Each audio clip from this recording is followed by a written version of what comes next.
ही गोष्ट आहे थरथरत्या हातांची, साईची आणि साईच्या आजीची, जागलेल्या त्या कित्येक रातींची, मातीच्या घराची अन आजीच्या साथीची.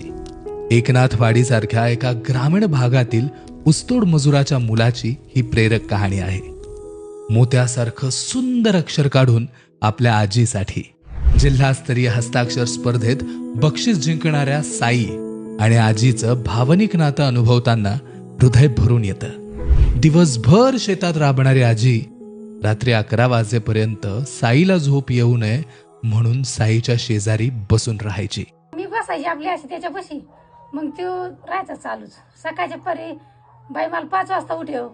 आपल्या आजीची तळमळ साईच्या मनापर्यंत पोहोचली आणि त्यानेही खूप मेहनत घेतली आणि जिल्हास्तरीय हस्ताक्षर स्पर्धेत 3रा क्रमांक मिळवला.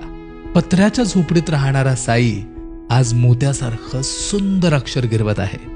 साईचं हस्ताक्षर सुंदर करण्यासाठी त्याला महाराष्ट्रातील नामवंत शिक्षक प्राणजित बोरसे, लहू बोराटे आणि गणेश कांबळे यांचं मार्गदर्शन लाभले आहे. एकनाथवाडीच्या शिक्षकांनीही खूप मेहनत घेतली आहे. माझ्या आजीसाठी मला जिंकायचंय ही साईची आर्त भावना ऐकली की आपल्यालाही आपल्या आजीच्या मायेची आठवण येते.